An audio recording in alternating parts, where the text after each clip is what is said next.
Programa Gente que Fala, boa tarde, seja bem-vindo, meio-dia em ponto, eu sou o Mauro Friesman, nós estamos no ar na Rádio Trianon AM 740 de São Paulo e Rádio Universal AM 810 de Santos.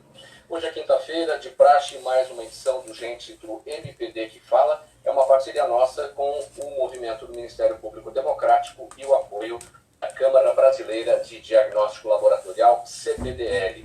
Eu apresento a partir de agora os nossos convidados de hoje. Primeiramente, Paula Fernandes Távora, médica, especialista em patologia clínica, medicina laboratorial e imunologia.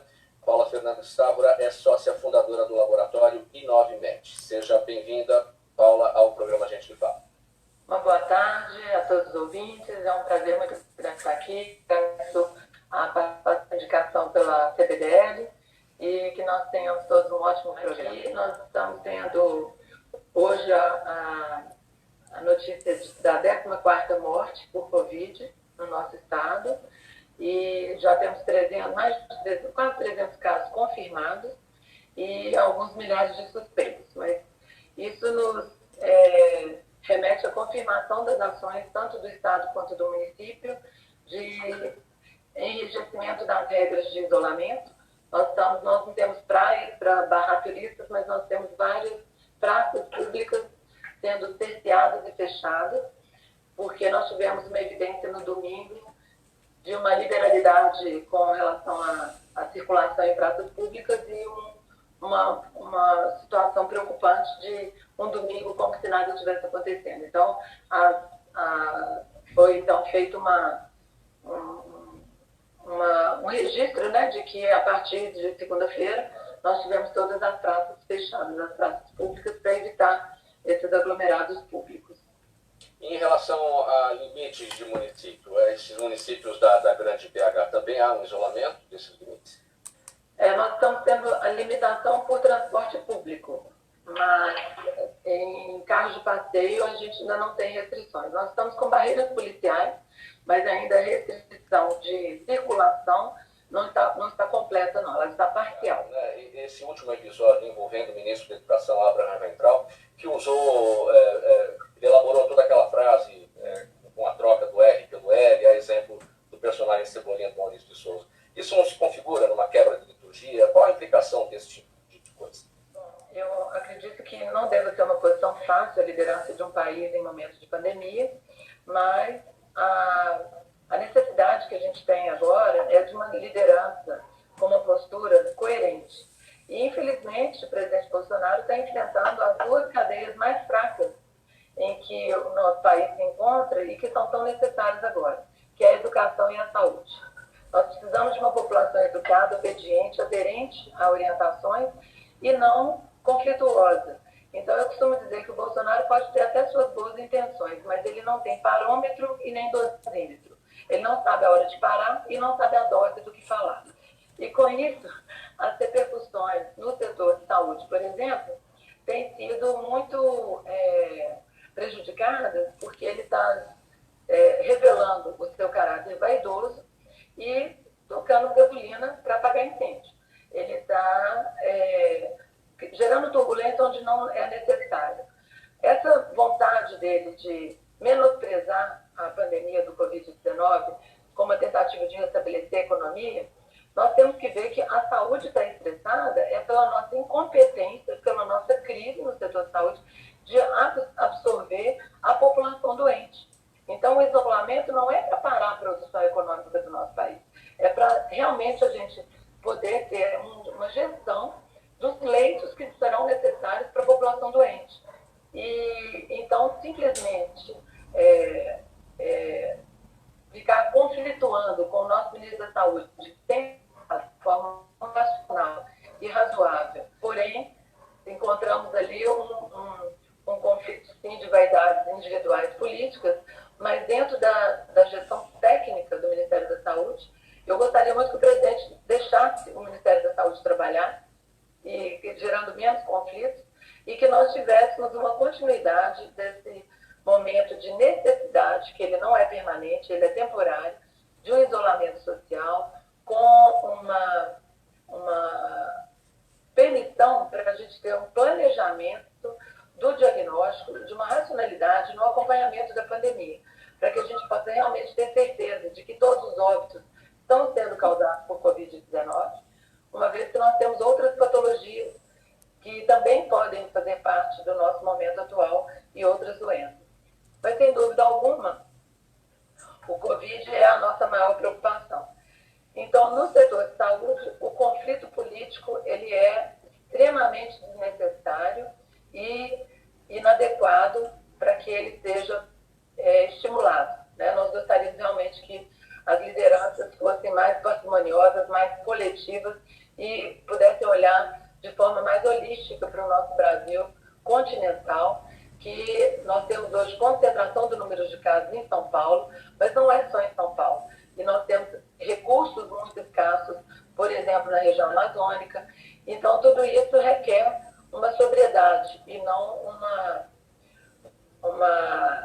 vamos dizer assim, conduta esquizofrênica, né? Como a gente mesmo começou a falar. No último dia 25 de março, a Câmara Brasileira de Diagnóstico Laboratorial, em parceria com a UCare, Thermo Fisher, Roche e Grupo SEIB Medicina Diagnóstica, realizaram um webinar sobre os testes rápidos, exames em massa e planejamento estratégico na saúde. Para eles, a alternativa para acelerar o número de testes é seguir o exemplo da Coreia do Sul e utilizar os testes rápidos já disponibilizados no Brasil.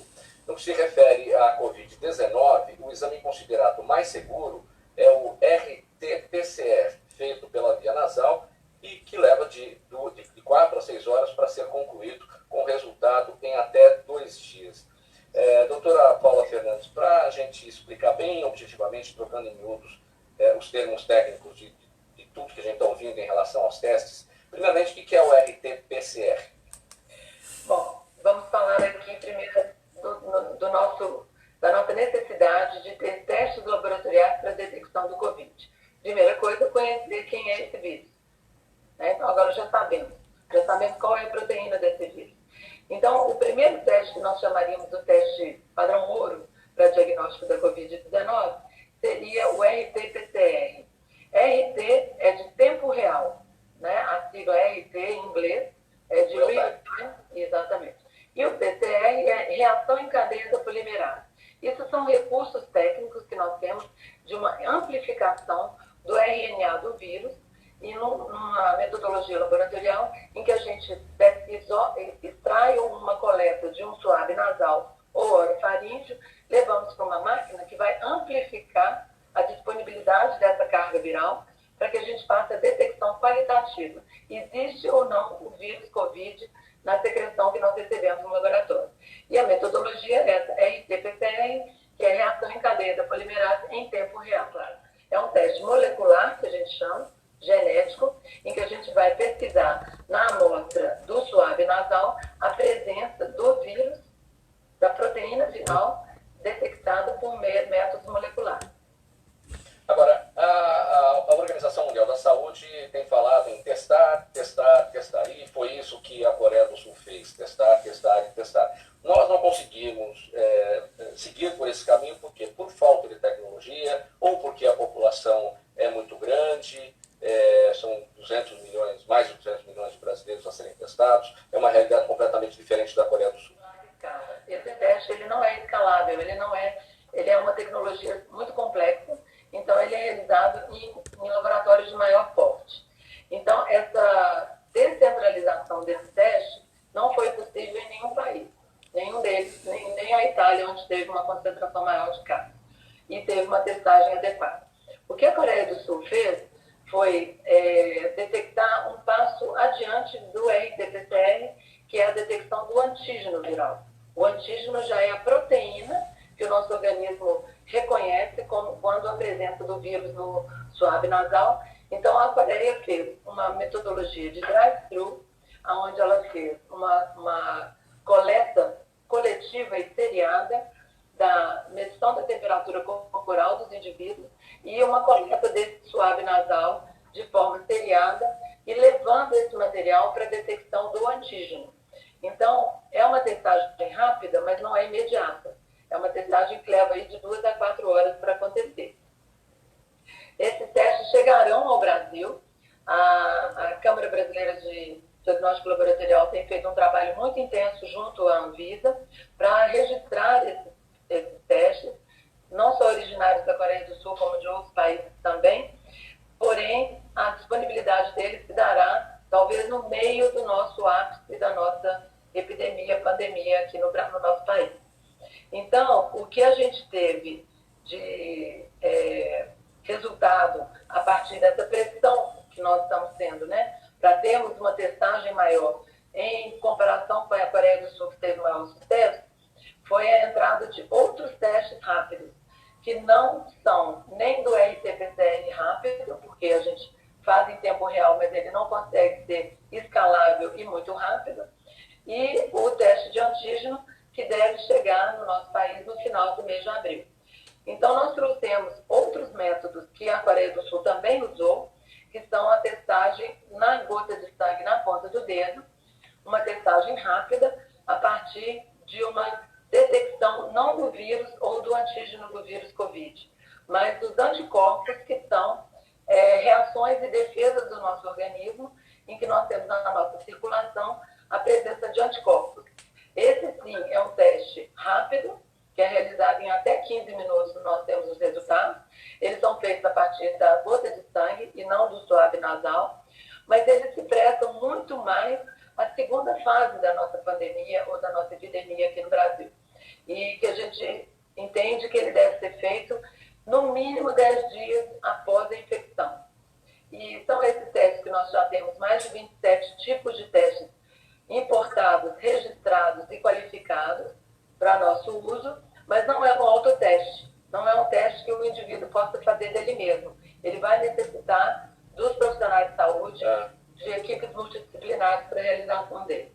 Quando você fala em segunda fase, significa testar aqueles que tiveram a doença para ver como é que eles estão em relação aos anticorpos?